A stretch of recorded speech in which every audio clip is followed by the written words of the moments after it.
Welcome to Vendetta Sports Media. This is Eight Sided Freaks. Today we are back for the first time in about 2 weeks, which that's what happens when we get a break week with no news and whatever last week's fight card was. But thankfully, the UFC schedule is heating up. We've got a pay-per-view this week. This week isn't the most stoked I have been for a pay-per-view, but I don't think it's bad. So it's kind of in a middle ground as far as pay-per-view quality goes. But after that, we get into some of the bigger pay-per-views of the year and the fight nights. I wouldn't say every single one's a hit, but we're getting into a stretch here where more often than not, you at least have a highly ranked main event with some decent fights throughout. So this summer, looking like the schedule is going to heat up, which personally I'm thankful for. I'm sure every UFC fan is thankful for. And today we have UFC 316 on the docket doing the preview. And we have a Sean O'Malley, Merab Dvalishvili main event and a Kayla Harrison and Julianna Peña co-main events. We've got two title fights, both in the 135-pound divisions. We will start right at the main event. Sean O'Malley, Merab Dvalishvili rematch. Merab won the first one at 50, or I don't even remember the scorecards, to be honest. I think there were quite a few rounds that were either way, but most people believe Merab won that fight. Long story short, this is one where people are kind of looking at like, oh, I don't know if Sean should have got the rematch. Some people strongly against it. Some people don't mind. Now that we are a handful of days away from the fight, what you guys make of this rematch being booked? Are you excited for it? Jerry, we can swing it over to you first. I mean, as long as it isn't like the first fight, which was just pure domination from Merab, like sure. I think I looked at the scorecards and it was 49-46, and then two 48-47s. I think it should have been more one sided than that on the judges' scorecards. I think Merab did a great job getting his takedowns, controlling the pressure. And if Sean can avoid some of that, this is going to be a very fun fight because, both of them do have good gas tanks.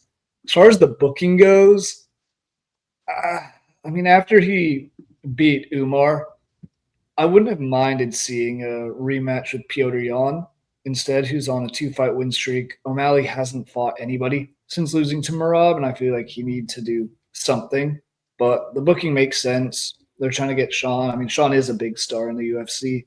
He's a big name. People will buy in and watch. So from that side, I get it. But I think there might have been a bit other deserving name instead. Yeah, I don't know necessarily if like Sean deserved it, but based on the other two names, obviously he just beat Umar. Uh, I wouldn't mind the Jan one as well. I mean, it makes sense, but then also Sanhagen's beat the two people Jan's already beat, or like Jan beat Song Yadong and then Figueiredo, so he would have been getting a title shot off that. And it's like Corey Sandhagen's already beat Yadong and then literally just beat Figgy, so that would be kind of weird in a sense too, though. So I can see also between them why another fight might need to happen. Not that they have to fight each other, but just someone get another win. Um, but now that it is Sean, it's a good chance at redemption to maybe get some of his hype back. I feel like after the Noche loss to Merab, that kind of took a big hit. Um, and just to see, hopefully, if this fight, kind of like Jerry was saying, can play out a little differently. I did watch it. I probably would only gave one round to O'Malley. Um, I didn't. I thought it kind of would have been. You would have been really kind of reaching to try to get two for him, but I did not think it was like. I mean, it's pure domination by control time standards, I guess, but it's never. I never will think someone's truly dominated when it's not a lot of damage and or close submissions being done. Like it's kind of just winning positions. I don't think you're really crazy dominating like the fighter damage wise or anything. So, but hopefully this one can be a little different, or Rob can actually get a finish for once too. Yeah, I rewatched it back as well. I think round five was a pretty clear Sean round. I think the other close one was round three. And I mean, I guess you could score it for Sean, but it was fairly close round. I kind of thought Merab won.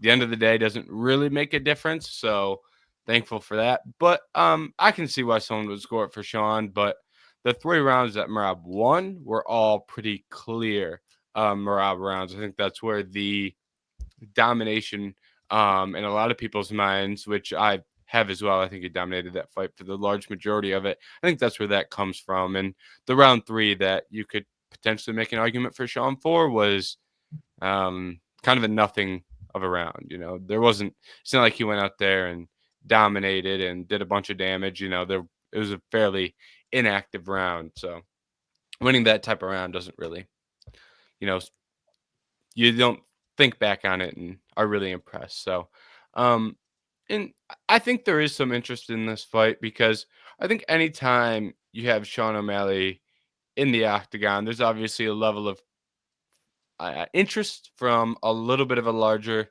fan base. And on top of that, this specific matchup, I think, is a really interesting one. Just the way these two match up, it's always interesting to see if Sean can find that shot and land that knockout, which he wasn't able to do last time. People speculated hip injury. He claimed hip injury, claimed he had surgery, couldn't really train for the grappling. We'll see if that makes up for it. But I kind of think this fight is going to be similar to the first one. That doesn't necessarily mean Merab has to win, but I think it's going to look very similar. And maybe we'll see a different outcome. Maybe Sean does catch him. Maybe Merab's a little bit more active with ground and pound. Maybe it's a little bit of a higher pace. But I think what we saw the first time around is very similar to what we'll see now. The betting odds have it lined minus 295 Merab Dvalishvili, Sean O'Malley plus 220. That's just one site, so it'll obviously shift a little bit. But Anthony, we can swing it over to you first this time. When you're looking at the rematch, how do you see this going? It's probably gonna go like almost every other Merab fight. I think he's just gonna. It's probably gonna go to a decision win to him. Maybe this one can be a little bit more of a definitive 3-2 or something. But I mean, I wouldn't be shocked at another 4-1 or anything. I think I could very well see it playing out. Sean probably gets the upper hand on the feet, starts landing a little bit more, and then Merab spans takedowns, and probably holds him there for most of the round, does his little, pitter-patter ground and pound, stays active like that, and kind of each round probably plays out like that. I think, I had Sean probably winning the first round marginally, in the striking department, and then I think with 2 minutes left, Merab gets a takedown, or a minute left, Merab gets a takedown, ends up winning that round. In the fourth round, Sean was up. This just was 30 seconds in, but then Merab got the takedown. In that round, he really wet blanketed him, so he didn't give Sean any space on that one, and that's always going to be what you're worried about. I thought Sean was doing a decent job of continually working to his feet, but just when you run the risk, when someone like Merab throws so many takedowns, you run the risk of one round not getting up that fast or being able to work. So that can turn into 2 to 3 minutes just right there of, losing all really chance to win that round when you're on the ground for, 2/3 of it. So I would probably have it going like most of other Merab's fights, and just say a decision, probably, majority, but, or unanimous, but, in this one, second fight, you never know. Sean was in there for 5 rounds, and like you said, the hip injury. So you're just kind of banking on the chance he probably lands that shot again. I just don't know if Merab's really the person. It's gonna be tough to win a split decision against him. Yeah, I agree with that. I think the split, if it goes to a split decision, just the output he puts and how he looks at the end of his fights could potentially sway the judges. I know it's probably not supposed to, how you look and how fatigued you are, but it's definitely something in the back of their minds, I would assume. As far as this fight goes, I think the key for Sean to win is, first of all, stop the takedowns. But if you do get taken down, get back up. You can't let Merab just lay on you and ground and pound for 2.5, 3 minutes, because then you're going to lose the round pretty convincingly. Otherwise, if Merab does what he always does, which I think he will, he's just going to keep you down, keep you up against the fence, just relinquish and just full-fledged pressure going forward the entire time.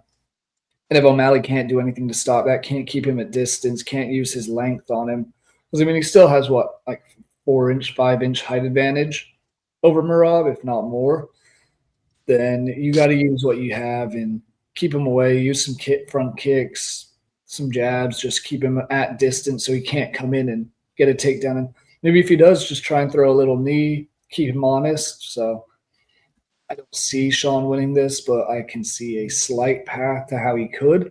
I think it would have to be done earlier on than later on, though.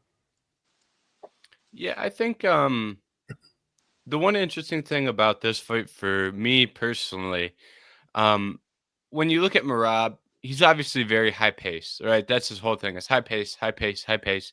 But when you look at his pace in this fight and compare that to, or excuse me, his pace in their first fight compared to pretty much all of his other fights, a little bit of a lower output for him, especially when they're on the feet.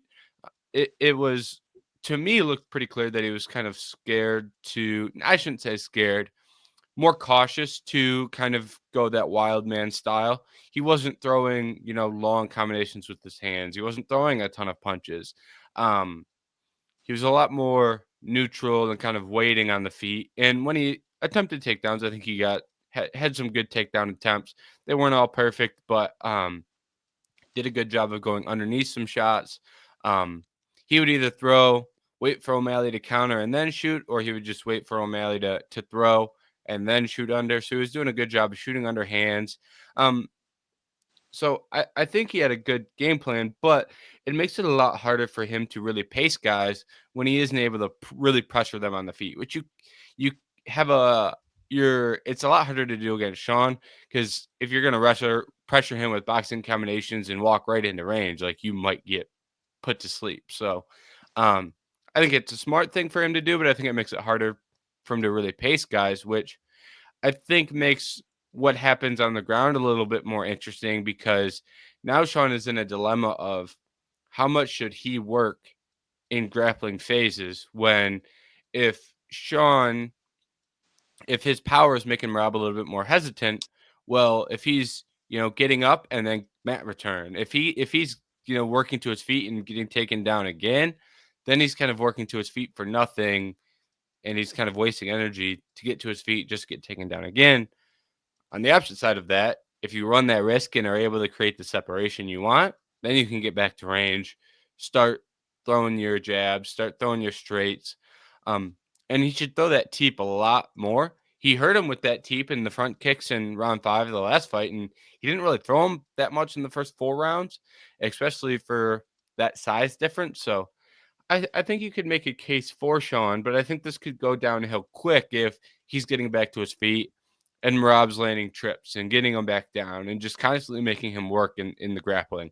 In that first fight, he spent a lot of time flat on his back or pushed up against the fence and just kind of accepting the position, which isn't great at all, but you're not going to get tired just laying there when Merab wasn't throwing a ton of ground and pound. And Merab's submission game is pretty limited just by the fact that he's 5'2" and is too short to put in the body triangle. So he can't really even try and put somebody in a rear naked choke. That really prohibits some grappling offense. So I still think Merab wins this fight. I still think he goes out there and lands takedowns, spends some good amount of time on top, lands his mat returns. But I do think it's possible for Sean to nuke him on the outside. I think, it's a Sean O'Malley fight. He's powerful, a lot of different weapons. Wouldn't surprise me if he caught him with the knee or something like that. So I think Merab wins, but I think there's a route for Sean to pick and poke from the outside and win 3 rounds, or nuke him and get the knockout. But I'd consider it far less likely than a Merab decision outcome, and maybe even a Merab late finish. Yeah, I agree. I think I mean everything points to O'Malley could probably can have a better fight in the second matchup, but still, like you said, it seems way less likely for him to land that perfect shot compared to Merab to just get another win in his style. But I will say I agree. I do think he should throw that front kick. It did seem like Sean was kicking a little bit less. I know they were wondering, you got to worry about the takedown and stuff. But like you were saying with Merab being a little less active maybe than in other fights and being more cautious and staying at range, that did just turn into O'Malley. Like felt like he was going to the body so much, which is like great and we love against other fighters. I just don't know if Merab's the one that like really you should use that game plan against. I don't know if he's gonna get tired anyways. But I understand with the range and stuff. Um, I do wish, O'Malley would have maybe pushed it a little bit more, thrown some more head kicks, or really gone after the head more. But obviously, that's going to leave you open for more takedowns and stuff, and Merab sneaking under strikes. So I mean, it's a whole risk reward thing, but. Especially, you're not getting this matchup again. So maybe if it's round 4, round 5, we gotta start fighting a little riskier and maybe go for some of those shots. So we'll see for this one if and then the other thing is Merab doesn't have like the greatest chin or anything. Like isn't he kind of chinny? Like doesn't he? Hasn't he been dropped a couple times? I think people are able to hit him really cleanly. Mm-hmm. I think Henry hit him really clean. Marlon Moraes hit him really clean. I think that's kind of, I don't know if it's a bad chin because you could argue those shots should have put him out, but I think he, just how crazy he is. And against those guys, he was a lot more willing to be crazy and let his hands go, which against Marlon Moraes is a little ridiculous because I guess Marlon was on his last leg there, but like he's dangerous. But those guys hit him clean. Okay, because I was going to say, I know, not that he's been finished, but he has a susceptibility to being dropped, which, if Sean, God, you hope you could please find that shot this fight and at least get an entirely different look or an entirely different reaction after that happens, especially. I can't imagine what the crowd roar to behind it. That would be interesting, but. Yeah, I mean, we've also talked on the show so many times about how the rematches are never the same. For some reason, I have a feeling this one could be. But still, I want to see the adjustment Sean's made. I think there's more of an improvement aspect on his side than what Merab could improve on. And that might make him a little more dangerous. He now knows what he has to improve on to get his belt back. Whereas Merab knows the game plan, knows what he did worked, make a couple adjustments here and there, and he might not come in as prepared as Sean might be for this rematch. Yeah, I think there's a list of things Sean could do differently. I mean, first of all, Anthony, you mentioned he didn't kick as much. Well, fuck if he catches your kick. I mean, like throw your kicks. Like it's a very dangerous weapon, and if he catches them, yeah, that sucks. But last fight, you threw punches and he just went under them and got takedowns. So like, were you gonna not throw punches this time, and you're not gonna throw kicks because you're scared he's gonna catch them? Like you got to do something. So like maybe that's the thing, and maybe he hurts him to the body as well. And maybe that's what the real positive to the body shots rather than wearing them down on the cardio, which is what happens for most guys. If he could hurt him with body shots, and put him in a vulnerable position to where he's hurt, kind of panic wrestling, and then you can start to pour on with a little bit more offense. And you hurt him with a shot to the head. I think that's what can really change this fight. And then another thing is knees and uppercuts. Obviously, he landed a knee in the last fight, but when Merab's game plan last time was to wait for you to throw punches and then go underneath them, like show him some punches, show him some feints, try and stick an uppercut for when he's going in for a takedown, try and stick a knee when he's going for a takedown. And then if he gets in on your hips, maybe you just show gillies and like just at least give him the threat. Like if you can't defend a takedown, do the Dustin Poirier, just grab him by the neck and see if you can get him to just abandon the takedown through thinking he's going to get subbed.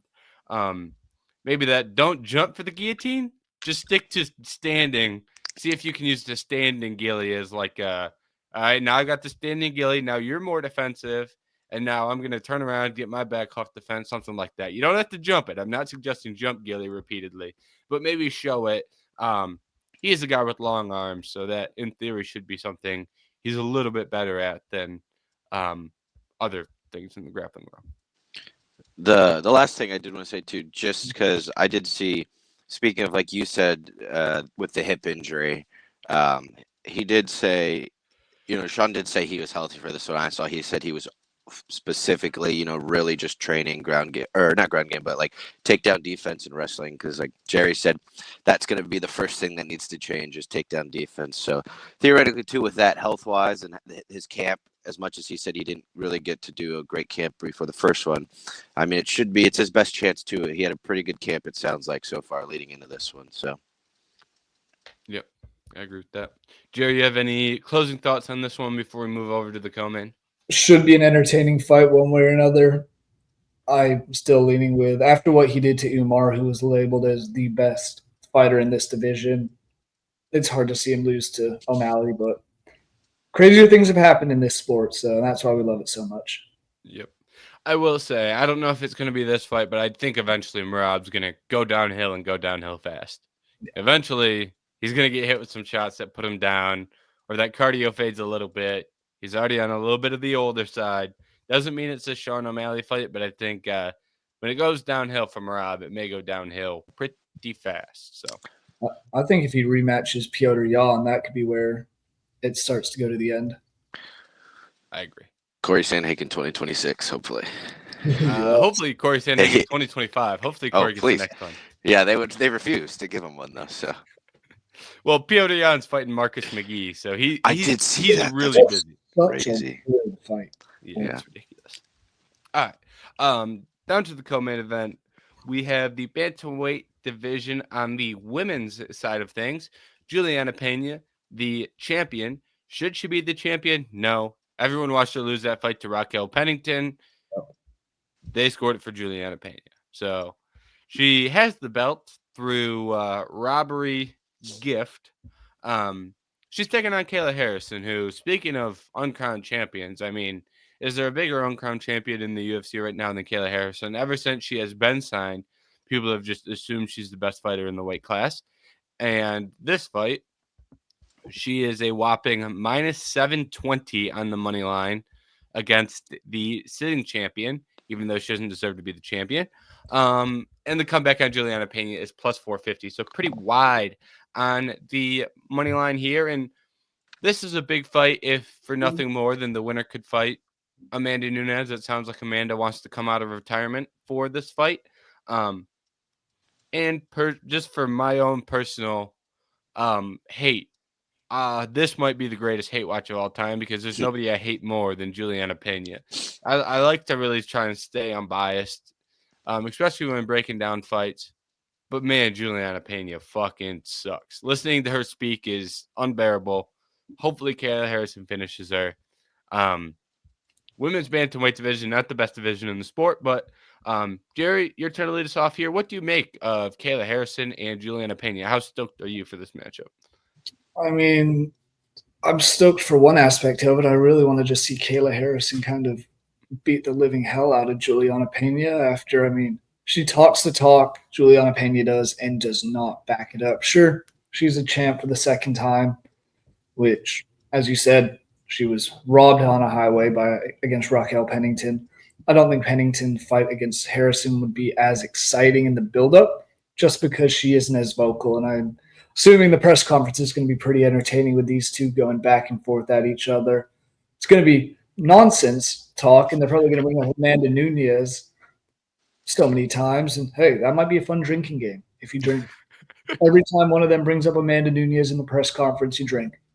Yeah, you won't see me on the podcast next week if I do that. Could be the move. But, I mean, it's a title fight.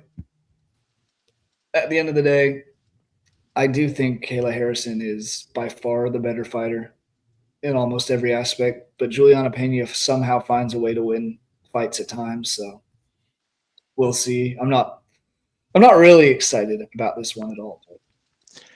I was going to say, and it's at least since Nunes has been gone, this is the most excited I've been for a fight. Like, this is more exciting than Pennington, so I mean that's a good sign. But the bar is low as hell. Yeah, it is, unfortunately, but we'll see. I mean, like you guys said, there'll be a lot of trash talk to hopefully set the stage for anything that could be just average. An average fight would be better than like a bad fight, but I'm saying hopefully we get that average. But we'll see. Yeah, Kayla. I would probably lean her. Obviously, those odds are pretty crazy, like that James was sharing.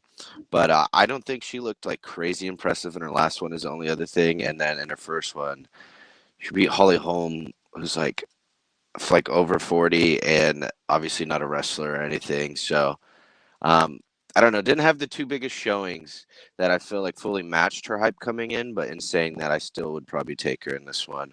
But I do think it'd be hilarious if Julianna Peña pulled off another crazy upset, though. Yeah. Even So go ahead, so Derek. with the odds that you said earlier, it's not a bad idea just to sprinkle a little bit on Julianna Peña just in case. She's killed the queen before. Yeah. And at an absolute minimum, this applies to men's fights as well, but I think it's a little bit more. You can find more examples in the women's side of things. Sometimes these ladies come into these fights and don't believe they're going to win. Certainly happens in the men's side, but it definitely happens with the women's side. Looking at this division specifically, and when Amanda Nunes was champ, well, this was at 145, but same thought process. Megan Anderson didn't have a thought in hell that she thought she was going to win that fight. She thought she was walking out to her funeral. Arena Aldana didn't have a lick of self-belief that she deserved to win that fight or be in that octagon. Julianna Peña went into that first fight with Nunes with the self-belief that she could win. And that's like step one to pulling off this upset. Say the same for a guy like Sean Strickland. Sean Strickland thought he was going to beat Israel Adesanya. So Michael Bisping thought he was going to beat Luke Rockhold. That's step one to a lot of these big underdogs is like believing that you're not walking out to your funeral or just, you know you're not going to go out there and get held down for a 50-45. Like you kind of have the belief that you can win is step one. And I think Julianna has proven that. It's a different fight, but if there's anybody in the UFC that I think has the self-confidence to go out there and outperform her skills, I think it's Julianna Peña. She also has cardio and toughness, which only adds on. Those are two other great traits for outperforming your skills. Cardio and toughness. She has those two things in spades. That's why she beat Amanda the first time, and that's why she was able to take the beating that she took from Amanda the second time. Is because she's pretty tough and she's out there getting dropped relentlessly, and she didn't quit. And Amanda wasn't able to get her out of there despite beating the absolute hell out of her, and should have had a 10-8 in every round in that fight. One of the most one-sided fights I've ever seen. And on the meanwhile, flip side, on the Kayla side, haven't seen her in 5 rounds in the UFC. She fought 5 rounds in the PFL at 145 pounds. Well, I can't imagine that 10 pounds of extra weight cut is good for her. She is a massive human being. And if we want to get real specific, that extra 1 pound that you no longer have when you're in a non-championship fight versus a championship fight, that's going to be huge considering she's at 136, she's already massively dehydrated. At 135, it's going to be even worse when you have to make the extra pound. And then you have the 5 rounds on top of that. And the Ketlin Vieira fight didn't really impress anybody. The Holly Holm fight was impressive in a way, but now Holly Holm is off to boxing. I think Kayla Harrison is quite overrated, but I also think she's fighting Julianna Peña. So I just think she's going to land some takedowns early, get in top position, and elbow her face to looking differently than it did before the fight. So I don't know if Peña will quit, but I honestly wouldn't be surprised if a doctor makes her quit because she's got 7 cuts on her face from getting elbowed and she's got a broken orbital. And, that honestly may be how Kayla Harrison gets a stoppage here. Or maybe Julianna gives her back to get up and Kayla Harrison takes it and runs away with the rear naked choke. But so you can play devil's advocate and make cases for Julianna, but still, I think Kayla Harrison is going to be the one that comes out victorious here. Yeah, I mean, you said it there, and that was the big difference between PFL and the UFC are those elbows and the ability to use them. And Kayla Harrison did do some damage in her first 3 fights with them. Like you said, the resume's not as strong as people make it out to seem. But that's also part of the fact that this division sucks. There isn't really anyone you can be like, okay, this is a stepping stone to this, to this. You have Mayra Bueno Silva, who fought for a title not that long ago, ranked number 8. I mean, I guess she was in a title fight. I don't think she really fought in it, but she was in a title fight. Whereas you look at like the women's flyweight division, which we talked about a few weeks ago, with Natalia Silva, Fior, Grosso. You go down to Karine Silva, Tracy Cortez at 10 and 11. Like that one has more stepping stones. This one, it's you win 2 fights against a ranked opponent, and you're immediately to the top. Kayla Harrison also has that hype behind her. But as you said, if anyone can will their way to a major upset, it's Julianna Peña. I don't think she will this time, but you never know in this division with what might happen. And last thing I have to say on this is I was looking at Kayla Harrison's fight history. Her only loss was a 5-round fight in 2022. That was her only loss. That was the last 5-round fight she had. So, as you said, James, there's something that may be said there. And that was at, what did you say, 145? Lightweight, 155, actually. Oh, 155, yeah, okay. So, Jesus. that's a very, very, Christ. she used to be 20 pounds lighter than that. And that was her last 5-round fight, and I think she gassed out late. So, we'll see. It's also the PFL, so she's fighting tin cans there. Yeah. It's also the women's lightweight division. So, on one hand, you can say, well, they are all the best women's lightweights in the world because there is no UFC women's lightweight division. On the opposite hand, you can say, well, they're women's lightweights. So, but all 3 of them, they're the best in the world. All 3 of the people fighting at that weight. Yeah, no, exactly. So, I did think too. It was funny though. Julianna Peña's best attributes are, you said, her self-belief, her cardio, and her toughness. Yeah. And so she has the intangibles of a great fighter. She just needs to work on the striking, the wrestling, like everything else, like the MMA part. But she has the intangibles. Yeah, if we could take her like positive attributes and like magically put them in a different fighter, and like I don't really know who it needs to be, but like let's find like a really talented, like give those intangibles to Phil Haas, who like like he would be unstoppable. Exactly. Like that'd be a pretty good fighter.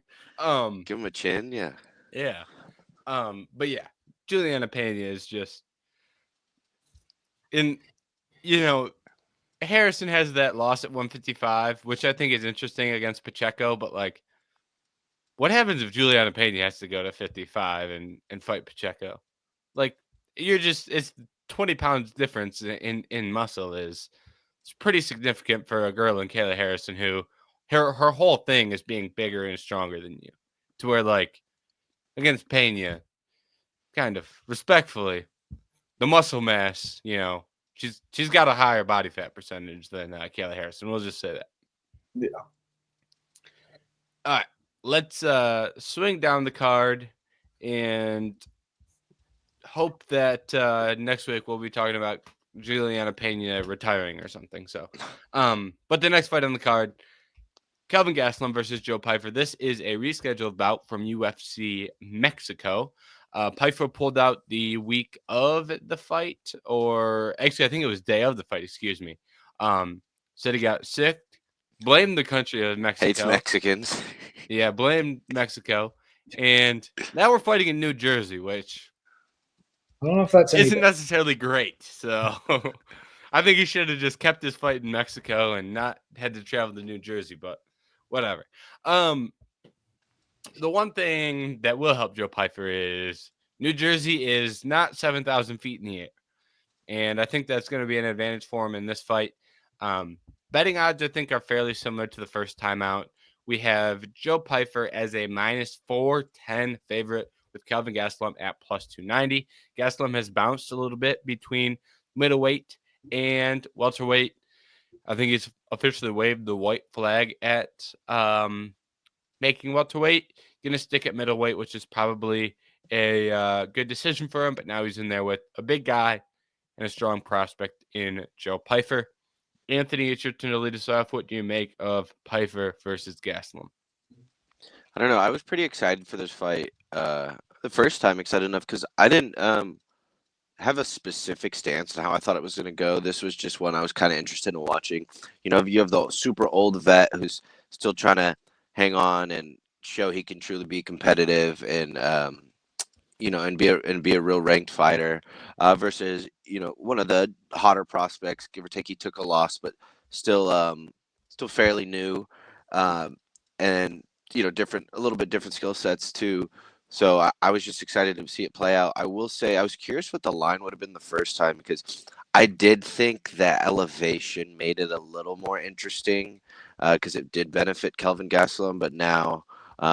Judge basing now that's in New Jersey, like I said, and the odds flipped to -410. I don't remember if Pyfer was that much for the first fight though, but nevertheless, just for everything I said before, I'm still pretty interested in this fight, and I'm glad I get to see it. And they didn't completely like they rescheduled it. They didn't choose different opponents or anything, so still pretty excitement. And then third fight on the card, can't hate it. Yeah, and I mean, I'll say like looking at their resumes, sure, Pyfer has that loss to Jack Hermanson, but the way he bounced back against Mark Andre Barrio, he looked really good. And I know Barrios has his ups and downs, but getting a first round knockout from punches, it's pretty impressive. Whereas Kelvin Gastelum, including his interim title fight against Israel Adesanya, has lost 6 of his last 9. However, he did beat Chris Curtis and Daniel Rodriguez in 2 of his last 3. But I think age is catching up to him significantly. Age and the fact that he's had 29 career fights, whereas Joe Pyfer has had 16 professional MMA fights. Yeah, so I'm looking for those odds. The first time around, I've seen a couple different odds. I've seen that Joe Pyfer was -300, and I've also seen that he was -360. So that's kind of a big difference. So it's kind of hard to say because if we're spiking from -360 to -410, going from elevation to non-elevation, I think that kind of makes sense. About 50 points in the odds, and it's not like he's moving from +100 to -150. He was already a favorite. He's just getting a little bit bigger. But -300 to -410, I think would be a little bit of a ridiculous move. That'd be a little bit too aggressive for that circumstance change. So, unfortunately, don't have the exact odds we were looking at first time around. Now, one thing that I do think is interesting about this fight is that Gastelum's never been knocked out, right? So I don't think Pyfer is gonna knock him out. I mean, I guess he could, but like I wouldn't deem that the most likely outcome. And now you're looking at, is Gastelum gonna finish Pyfer? Probably not. So I think we're going to decision here more likely than not. And Joe Pyfer's a guy who, are we trusting him to win the third round? Probably not. So there's a lot of moving pieces there with just rounds and cardio and who can get the finish. One thing that I do think is that favors Joe Pyfer a little bit here is when you look at his fight with Hermanson, he lost, but it really wasn't like, I mean, he lost 3 rounds to 2, won the first 2 rounds pretty clearly. If that's the third fight down on a pay-per-view, he wins that fight and he's fighting even higher up in the rankings. Instead, it was an Apex main event. Things are different. But now when you pull him back to 3 rounds, I think his cardio is not good for a championship level and a 5-round level, but I think he can win 2 rounds here, 1 and 2, just purely based off power. Like, Gastelum isn't some wizard when it comes to striking defense. I think Gastelum, or I think Pyfer will just be able to touch him enough to win 1 and 2 clean. And Gastelum, good boxing, good leg kicks, but he isn't an elite striker. He isn't big now that he's at 185, and he probably won't be able to get his grappling off, considering Pyfer's probably an underrated grappler. He can grapple, but he's also like good luck grappling. I mean, he's strong as shit. So I just kind of think that this is going to be Pyfer by way of like slightly outpointing him with power in the first 2 rounds. I do.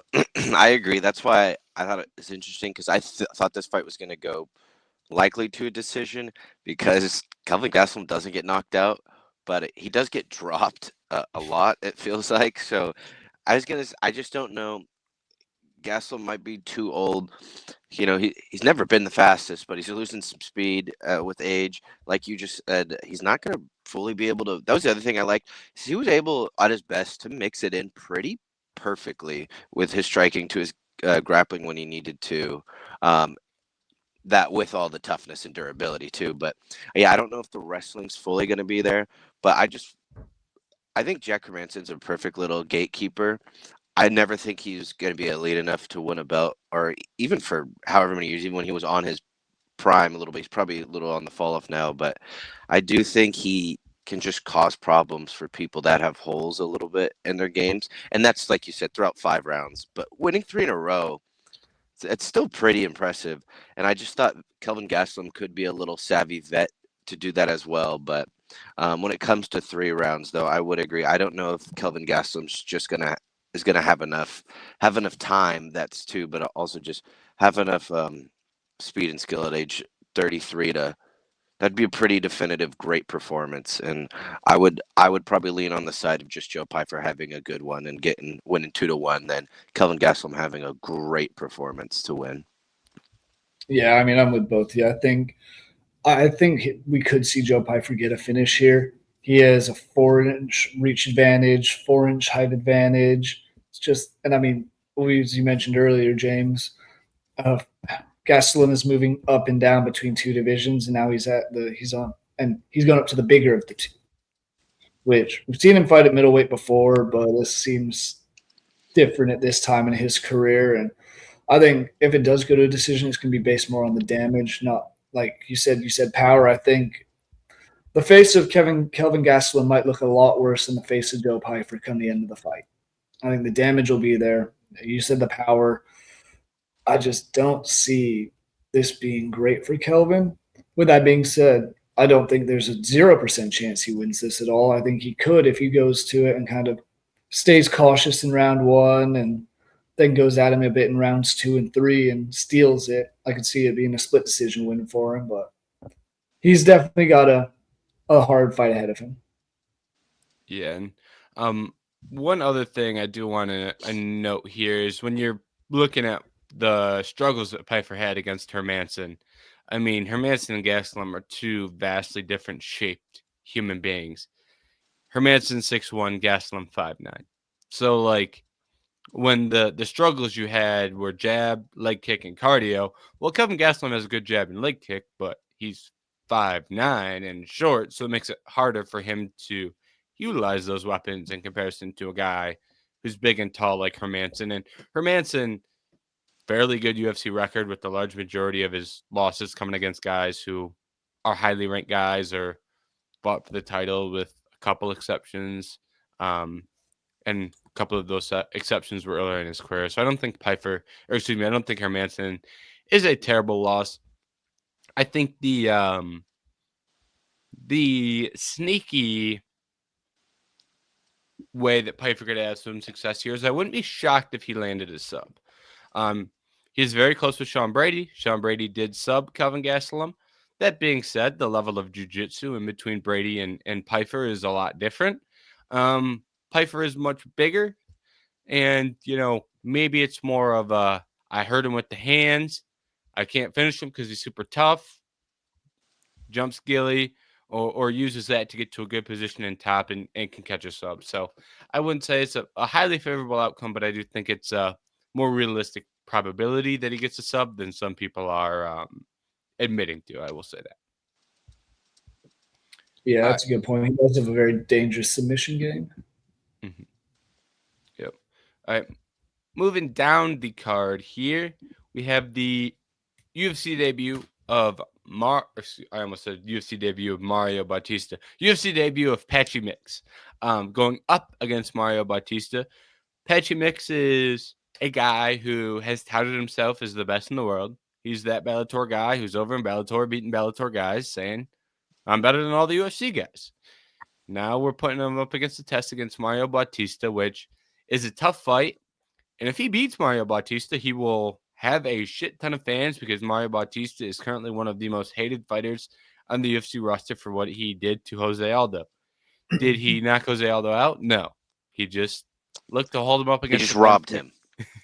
He looked to hold him up against the fence in a close fight, and many people thought he lost that fight, which is fair.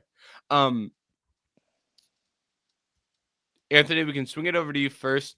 What do you make of having Patchy mix in the UFC, and what do you make of Mario Bautista being his first test in the octagon? I think that's such an interesting pick. I don't know. I thought that was such like normally when you have a Bellator people coming over.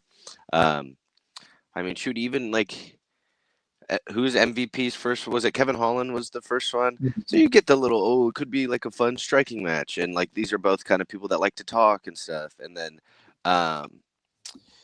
Michael Chandler got matched up with Dan Hooker, who's like a pretty fan favorite, really exciting striker, everything like this one should be. And then like Patchy Mix comes over, gets was Mario Bautista like 10th ranked or something too. But just like everyone who's like you just said most hated, like pretty I mean, super technical fighter and stuff, but and deserves his ranking a bit, but obviously not like the most exciting, I would say. So I just thought this whole thing was a bit interesting, but I'm excited because I know of Patchy, I've seen a little bit, and like you said, he is talking about Julianna Peña levels of confidence. He does truly believe he's the best in the world, and he can't wait to show it. So I am excited. I think this is a winnable fight. I think I saw he's favored too. So, but this is a very winnable fight for him, and yeah, I don't know. Just sometimes when they bring over the Bellator people, they give him that. I feel like if he wins this fight, the next fight would be like the super fun one. And then this is the first time I feel like they've really brought someone over and they started him like a peg down a little bit, which was interesting. But I still think this will be a pretty competitive one though. Yeah, I don't know how excited I am for this compared to what the original fight was meant to be of Chito Vera and Mario Bautista, but Vera had to pull out after they moved the fight from May to June. But it's going to be interesting. I'm not going to let myself get carried away like I did when Patricio Pitbull came in. I was like, okay. And I know it's very different levels of, hey, I'm fighting Yair Rodriguez and Patchy Mills coming in and fighting Mario Bautista. I'm not going to get too carried away on, this Bellator champion, he's the best in the world, apparently, yada, yada, yada. Let's see what he does come Saturday. I do think he will have a successful-ish showing, but there's a reason Mario Bautista hasn't lost since 2021 and has climbed into the rankings and beat Jose Aldo at altitude. Whereas, I mean, Patchy Mix has beaten some guys such as Sergio Pettis and Magomed Magomedov, who doesn't quite ring the same as beating it seems it's about the same level as beating a old Jose Aldo. But I will say I'm glad, I think you brought it up a bit, Anthony, that they're starting him a little lower down. They're not rushing him in to fight a Figueiredo or a Song Yadong right off the bat. Let him see how he eases into the division, and maybe it gives him a better chance in this fight. Yeah, so I did a fairly large deep dive into Patchy Mix, just because he's not a guy that I was super familiar with from a skill set perspective. Like, what exactly is he going out there to do? I've obviously seen some highlights. He had the knee against Dots, was a pretty big highlight. He's jumped a few guillotines, which were some nice highlights. But I really didn't know much outside of the highlights. Thankfully, quite a few of his fights were on YouTube, so it made it fairly easy to find. And he's not a terrible fighter. I kind of look at him a little bit like an Aljamain Sterling, back when Sterling was at 135, but I think there's some slight differences, right? So, first is if you were to compare those two, which I guess I don't want to do a direct comparison, but Aljamain would be the factor that made him a champion that you kind of get concerned about with Mix is just the takedown offense. Is kind of the thing that I could see holding back Patchy Mix. But once he's able to get his grappling going, he's a very dangerous grappler. He's very long. I think he's 5'11", So he's very lengthy for that 135-pound weight class. When he jumps the back, he gets the body triangle, can threaten rear naked chokes. Pretty good at switching that body triangle back and forth to make it harder for guys to get up. Also, long arms, elite front chokes. So he's very dangerous in the grappling, whether it be landing the subs and in top say gets the side control. He can do some decent things in side control, but getting to the back and getting to front chokes is really the name of his grappling offense. On the feet, ugh. I mean, he's not god awful, but like he's going to throw a jab. He's going to throw a straight. He's going to throw an inside low kick, an outside low kick, a teep. Sometimes he'll throw head kicks. Every once in a while, he will throw a 1-2, and he likes to show a knee so that if you're really closing the distance on him, he can show you that knee. And if he lands it like he did against Stotts, that's where he's at. And you can land the knockout. So he doesn't really chain those things together. And the real problem that he ran into against Magomedov was he would throw a jab, and Magomedov knew, all right, now there's nothing else coming, so I'm going to slip the jab and just try and take his head off. Or he's going to throw a naked leg kick, and I'm going to sit down on his next leg kick that he throws and try and take his head off. And since Mix wasn't able to dominantly grapple him, he had a lot of problems. He's a little bit better when he's on the front foot pressuring. Compared to when you put Mix on the back foot, you can hit him pretty easily. And he has pretty shit cardio. It's gotten better. I've watched some fights from, a few years ago, and I've watched some recent ones. Recently, his cardio is better, but like 5 rounds, real concern, maybe even be a concern for a 3-rounder here. So that's kind of the Patchy Mix breakdown from what I watched. And based on that skill set, I'm going to pick Mario Bautista to win. I just think he's a really hard guy to go out there and dominantly grapple. It doesn't mean Mix can't sub him. It doesn't mean that, he doesn't have him pushed. It doesn't mean Bautista doesn't put his head spot and get guillotined, or, it doesn't mean Mix can't hop on his back and sub him. But Bautista's gone out there and fought Damon Blackshear, Ricky Simone in 2 of his last 3 fights. Those guys are both good grapplers. They're not to Patchy Mix's levels, but like those are both guys who, if you have grappling holes, they're going to show you. Bautista can get taken down. He's got good takedown defense, but he does a good job of defending and working back to his feet. Now, the one thing that really makes me want to pick Bautista is just cardio and pressure. So I've kind of think over the course of 3 rounds, he's going to force a high pace. He's going to make Patchy fight. And I think Patchy will slow down eventually. And that can open up a late finish for Bautista. I think he wins round 3 pretty cleanly. Like if we were to predict scorecards now, I'd say wins round 3 most of the time. And then round 2 would be the close one if it's going to a decision. So I'm thinking he can win rounds 2 and 3, and I wouldn't be surprised if he gets a late finish. So I've got Bautista here. I know that was a little bit of a longer breakdown, but I also know that people listening probably have no idea what they're getting themselves into with Patchy Mix. Yeah, it's a much needed breakdown, I'm sure. I honestly don't know enough about Patchy Mix, but I'm still taking Mario Bautista just because it's a UFC guy fighting a Bellator guy. Yeah. Fair. I'm not saying it's impossible. We saw Michael Venom Page beat Kevin Holland in what was one of the most boring fights in recent UFC. But I just have a feeling like Mario Bautista's a dog, and he's got his eyes set on the higher ups of this division already. So I like his odds to get it done. I will say I saw 2 videos of Patchy Mix being like, I'll sub everyone in this division. And I was like, he's talking like Tony Ferg in his prime when Tony was just like, I'll ankle pick you. He was like that confident that he'd submit everyone. And I was like, I am intrigued. So I don't know. I might go for the submission play, but if not, I'd probably have Mario Bautista. Yeah. I forgot to throw out the odds here, so let me pull those up real quickly. Patchy Mix is the favorite, minus 188. Mario Bautista plus 146. Patchy mix by points is actually his most probable outcome, plus 175. The Patchy mix sub is plus 310. Oh yeah. I'd personally flop those Yeah. if I were the odds makers, but that's just me. But then again, Patchy mix won a pretty shit decision against that Magomedov fella over in Bellator. So maybe we'll just call him a judge's favorite. I was gonna say that's not good because a lot of people say that's his best win. So Yeah. Well, to be fair, he fought Magomedov twice, gillied him once, okay. fought to a decision the second time.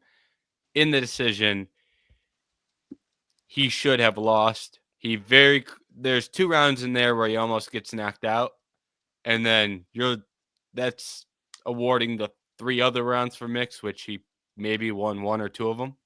Didn't win all 3 of them. And one of the judges scored one of the rounds where he almost got knocked out for Patchy mix. So that's never good when that happens. So it was a pretty shit decision, but now he's fighting Mario Bautista, and we can just all pretend he didn't rob somebody over in Bellator, and you beat Mario Bautista, and the story changes pretty quickly. I'll just say that. And Bellator isn't even around anymore to keep up with the history. So it's not even a promotion. There's a video on YouTube, so that's about it. Nothing else really matters. All right.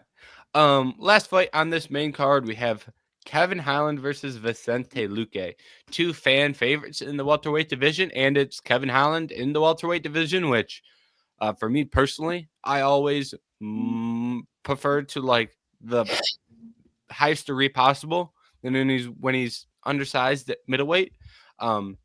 Luque coming off a win over Temba Garimbo.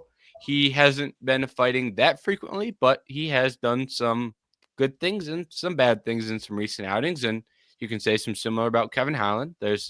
You go back and pull some of the recent fights, there's some good and there's some bad. So I do think it's a fun fight for the fans, and one that at its best can provide a really fun fight.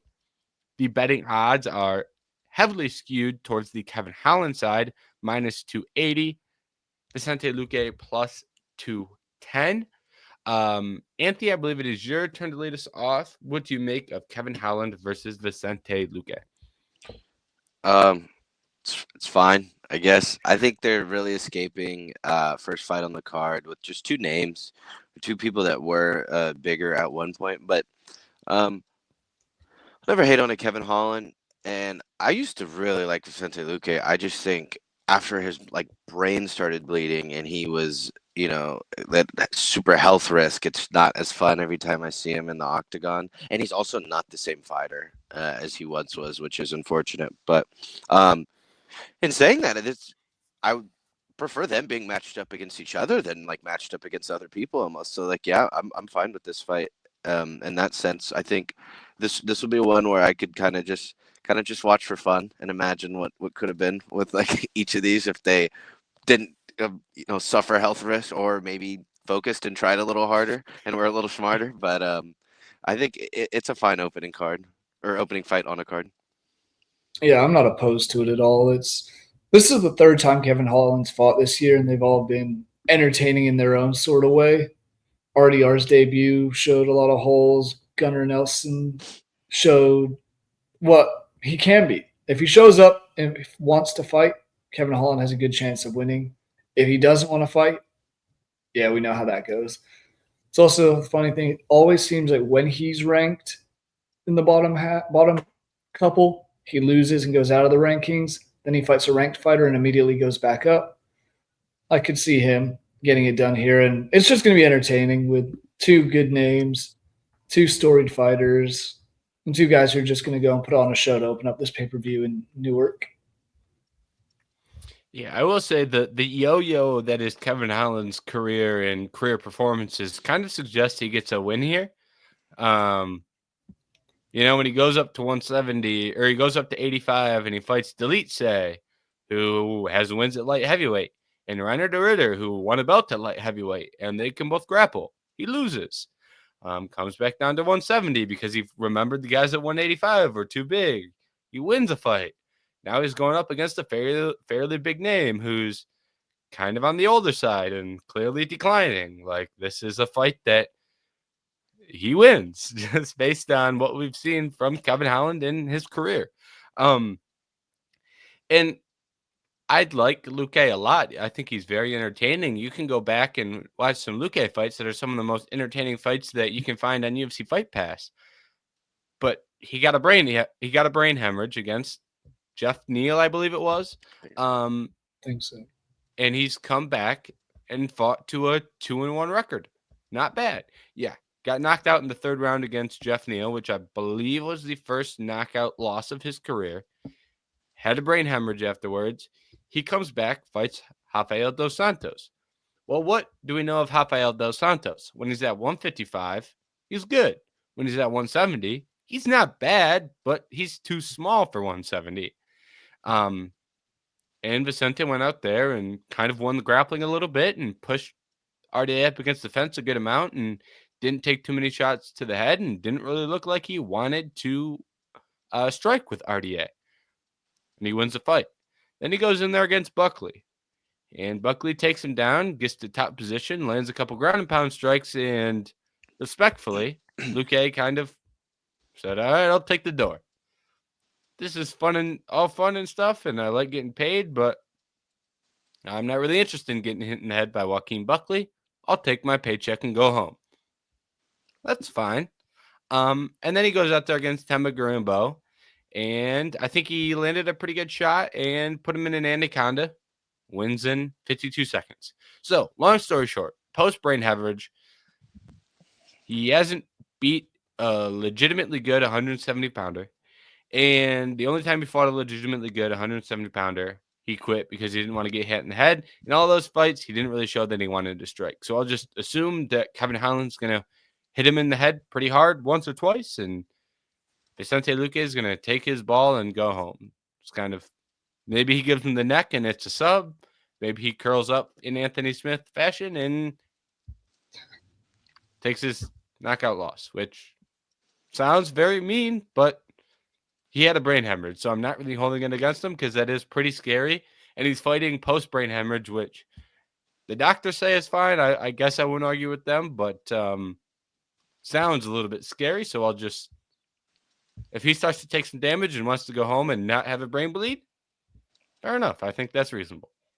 Yeah, I think this fight it'd be interesting to see if it goes to the ground because we've seen Kevin Holland really press his jiu-jitsu and stuff at certain times. So I think that could be fun. I think we could get a round or two of fun striking just because it's not that Kevin Holland, I mean, he has finishes for sure, but it's not like he has crazy power. He's not like this knockout artist, but I would probably see him, like you're saying, probably get that finish rather than not on the feet. So as I don't know how long we would even get a little back and forth on the feet, if that's just a round or maybe it gets to round two. But I do see that for Kevin, but I just thought it was funny. My friend was like, I'm sick and tired of seeing Kevin Holland on pay-per-views. He was like, I feel like he only fights on pay-per-views. I was like, well, he fights all the time, so that's probably why. But then I just checked, like, I think it was 5 out of his last 6 fights are on pay-per-views. And for, I think, someone that we all understand is not going to be champion anymore, it's a little crazy. And then I also thought, especially if you look at the main event on the prelims, we could just swap these 2 fights, and I think everyone would be happy. But maybe then again, people love them some Kevin Holland and Big Mouth and press conference and talking in the cage. So I guess if Holland could turn in a performance where he gets to finish, all is right in the world then. And then we'll see him on 2 more pay-per-views after this. Yeah. I will say on the Kevin Holland side of things, he's a very popular guy. Like, just from speaking to people, a lot of people more know Kevin Holland than Josh Van, for example, or other fighters who are on the prelims. And when you look at who he's fought, a lot of that has to do with why he's on main cards. Reiner de Ritter, they were trying to showcase de Ritter. That's why that was a main card fight. Dvalishvili versus Holland, fair enough. Didn't really need to be a pay-per-view main card fight, but it was. Michael Olajaychuk, they put that fight together on short notice because that card was so shit. They needed a main card fight, so maybe it shouldn't have been on the main card, but the alternative was a worse fight. MVP, they're trying to showcase MVP. And And then he fought on a couple pay-per-views with Chiesa and Ponzinibbio. He was a little bit at a better portion of Holland's career, kind of more deserving at that point. Main event against Wonder Boy, pay-per-view against Hamzat, UFC Noche the first time around against JDM because they needed another fan-friendly fight. So he's I think he's on pay-per-views as a result of, we need one more pay-per-view fight. Call Kevin Holland. Well, I think that's how he ends up there. I was going to say, that's what I said. I was trying to say, I was like, he's just a company guy that always is like, that is going to fix some issues or, like you just said, if they need someone, call him. And I think Dana or Hunter, whoever, but they give him that always for pay-per-view too. Also, I was just thinking too, people love to see the clips and stuff. I guess you only really get that if you put them on the main card. You got to put them on the press conference. So, Yep. Yeah, and that's part of the fun is you see him on social media blabbing away. It's similar to I think of him as Derek Lewis type fighter, where you never know what the hell you're going to hear from him. You know they're not going to win the belt anytime soon, but they're going to be entertaining one way or another in the cage. And that's why I'm like, why the hell is Derek Lewis main eventing a UFC fight night at this point? Other questions, but as far as this one goes, I'm excited. Should just be entertaining, if nothing else. Should be a fun fight to open up the pay-per-view after probably what's going to be a banger of a closing fight to the prelims. Yeah. Also, they put Wonder Boy on the Derek Lewis card. Wonder Boy can just be the main event, right? oh wait. But whatever. I'm not a matchmaker. What do I know? All right, let's hit some final thoughts on this card. Jerry, we can swing it over to you first. What are some fights on the prelims of UFC 316 that are sticking out to you? I'll go with just two that I like. The Sergey Spivak and Waldo Cortez Acosta fight really intrigues me because, as we've talked about before, Waldo Cortez Acosta is one of those guys that can actually kind of fight in the heavyweight division. He's not just, I'm going to just stand there and swing and bang.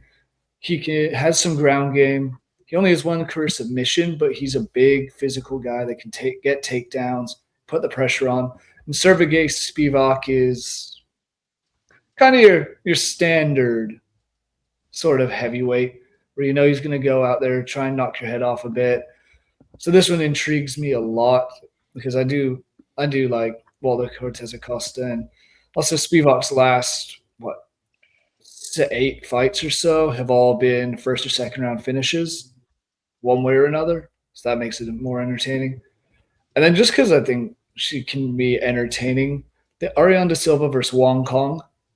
Wong Kong lost her first UFC fight 2 fights ago, then came back and got a decision after having a highlight reel kind of knockout in her first UFC debut. She wears the Joker face. I think that's funny. Just an entertaining one as far as women's fights go. I think it'll probably be a more entertaining one than the co-main event. Yeah, that was going to be my pick for sure. Big Waldo Cortez Acosta guy. I'd agree. I actually think he's a pretty good fighter, which I don't say that about heavyweights too often. But I do think I was interested too because I saw he was pretty underdog against Spivak, who I think's all right. So that was a little fun pick. I think that'd be a cool upset. But I know Spivak is fine compared to a lot of other ranked heavyweights. So I think this could be an interesting one. And then the other one I guess I will choose is probably going to just be that Chaos Williams one. I know they already changed opponents, so I don't know much about this other guy. Holy cow, he's had 4 fights canceled apparently. So I don't know. I don't know if he's ever fought in the UFC. Maybe this is finally his first chance. But Williams usually, I think he just took a L from Gabriel Bonifim, which is fine. I mean, it's a good fighter, but I know, he has the chance to always put someone's lights out in a pretty vicious way. So maybe it's this dude's fifth time's the charm to get into the UFC, and this might be it for him, but we'll see. Yeah, so I will hit on some of the ones that you guys have discussed, and then I'll hit on the one that you guys are leaving me on a silver platter. Waldo Cortez Acosta. If his name was, like Waldiz Costa Imavov, he would have already fought Curtis Blades. Oh, 100%. 6-1 in the UFC. Like, he hasn't, like, it's not like he's out there beating the laundry list of like the toughest guys you've ever seen, but it's the UFC heavyweight division. So, like, I mean, fine. They're not present. Other people have gotten title shots off this resume here. Jesus. Yeah. Just don't like Salsa Boy. Come on. The UFC's holding it against them for taking out Robelis Desplain and proving he can't grapple. Not his fault the guy sucked. What I do know is he was plus 200 in cash. So I do know that one for sure. And I think I'm going to pick him to beat Spivak, and I'll probably put a little down on Waldo here just because Spivak, if you defend one takedown and punch him twice, he kind of quits. So I think betting against him is usually not a bad strategy. I did just look at the odds for it. Cortez Acosta's plus 130 on one site. So it's not like it's a landslide of an upset, but I think it's some plus money that I don't mind being on the side of. I'll probably watch a couple fights back just to make sure he isn't incompetent grappling, but he's won fights with grappling, so I doubt that'll be the case. Chaos Williams versus Andreas Gustafsson. Chaos Williams, a guy I really like. I think he's like a perfect toss Chaos Williams on the prelims. Like, he's the Kevin Holland of prelims. So which maybe you want to be the Kevin Holland of main cards like Kevin Holland, but some guys I don't care about at all. So Chaos Williams established himself a pretty nice career, holding down a UFC roster spot. Andreas Gustafsson is kind of just fine. And he likes to fight with his hands down and bum rush the clinch with his hands down, which I think is a very interesting style to have when you're entering a fight with Chaos Williams, especially since Gustafsson cut weight for last week, and now he's fighting this week. So I think it's a good spot for a Chaos Williams take a head off, just from kind of the circumstances around the bout and the matchup. And then the crowning jewel of the prelims, Josh Van versus Bruno Silva. Man, have they figured out Josh Van. The betting odds are currently on this sports book. Josh Van, minus 700. Bruno Silva, plus 440. Man, did I prefer the days when he was plus 100 and minus 150 and stuff. But we've talked about Josh Van on a lot of Final Thoughts because he keeps being on the prelims of pay-per-views, which I'd like to see him on a main card, but we're getting there. We're one step closer every time. And he keeps putting on fun fights and impressive performances. His fight against Ray Saruya, which was his last one, went out there, showed great defensive grappling, and boxed the hell out of that guy. Now he's fighting a primary striker, another exciting striker, and Bruno Silva. I think this is a good matchup for Van to show off what he can do on the feet. I think the one flaw is that Van, if you hit him hard, he might fall over, and Silva can land hard shots. So I don't think a Silva KO is out of the picture, but I think from a wider viewpoint, I think Van boxes him up pretty bad. Great body work. Really walks forward and breaks guys down with his boxing. So I've always been impressed with Van, and I think this is a good opportunity for him to showcase his skills. And hopefully this time he gets the finish rather than almost getting the finish, or hitting the guy in the body and the guy falls over and looks like he got shot and he claims nut shot, and Jason Herzog says, "Oh, you hit him in the nuts." Then you let the guy recover while they're showing the replay of Josh Van clearly punching him in the body. But that's a whole nother discussion that we don't need to get into. So hoping Josh Van lights up the card and gets us ready for the main card. So as far as these, go ahead. I think it's a fairly good set of prelims altogether. Yeah, as far as the prelims go, I think this one's a perfect one to have to get the crowd roaring and ready to go ahead of the main card. I was going to say, too, I remember when he used to be the second fight on the card, to start. So now he is slowly working his way up one fight at a time. And I said speaking of like Kevin Holland, he's on a 5-fight pay-per-view streak. So they do kind of really, I mean, give or take, I would never hate a main event eventually, but yeah, they are genuinely at least getting that right. And when they're making them fight, they are putting them on pay-per-views. So Yep. And getting slowly climbing those rankings. Eventually, he's going to run into a pretty big fight. And the flyweight division is currently on fire with Josh Van's not the only guy climbing the rankings and stuff like that. So a lot of good prospects, a lot of great fights at the top.